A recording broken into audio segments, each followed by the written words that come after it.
At nakita ko sa kanang kamay niyaong nakaupo sa luklukan ang isang aklat na may sulat sa loob at sa labas, na tinatakang mahigpit ng 7 tatak. At nakakita ako ng isang malakas na anghel na nagtatanyag ng malakas na tinig. Sinong karapat dapat magbukas ng aklat at magtanggal ng mga tatak nito? At sino man sa langit o sa ibabaw man ng lupa o sa ilalim man ng lupa ay hindi makapagbukas ng aklat o makatingin man. At ako'y umiyak na mainam, sapagkat hindi nakasumpong ng sino mang marapat magbukas ng aklat o makatingin man. At sinabi sa akin ng isa sa matatanda, "Huwag kang umiyak, narito, ang leon sa angkan ni Huda, ang ugat ni David, ay nagtagumpay upang magbukas ng aklat at ng 7 tatak nito." At nakita ko sa gitna ng luklukan at ng 4 na nilalang na buhay at sa gitna ng matatanda ang isang kordero na nakatayo, na wari ay pinatay, na may 7 sungay at 7 mata, na siyang 7 espiritu ng Diyos na sinugo sa buong lupa. At siya'y lumapit at kinuha ang aklat sa kanang kamay niyaong nakaupo sa luklukan.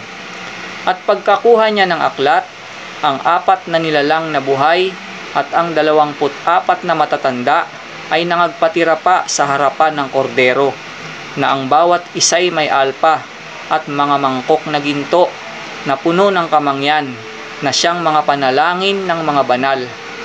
At sila'y nangag-aawitan ng isang bagong awit na nagsasabi, "Ikaw ang karapat-dapat na kumuha ng aklat at magbukas ng mga tatak nito, sapagkat ikaw ay pinatay at binili mo sa Diyos ng iyong dugo ang mga tao sa bawat angkan at wika at bayan at bansa.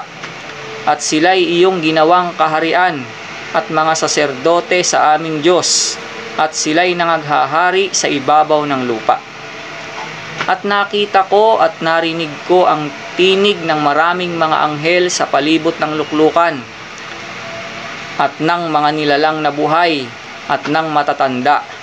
At ang bilang nila ay 10,000 tigsa 10,000 at libo-libo, na nangagsasabi ng malakas na tinig, "Karapat-dapat ang kordero na pinatay upang tumanggap ng kapangyarihan at kayamanan at karunungan at kalakasan at kapurihan at kaluwalhatian at pagpapala."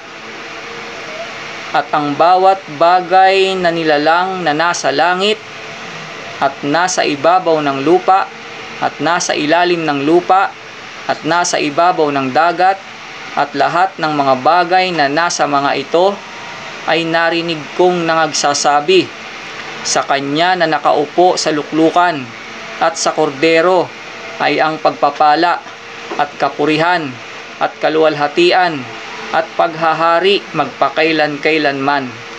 At ang 4 na nilalang na buhay ay nagsabi, "Siya nawa." At ang matatanda ay nangagpatira pa at nangagsisamba.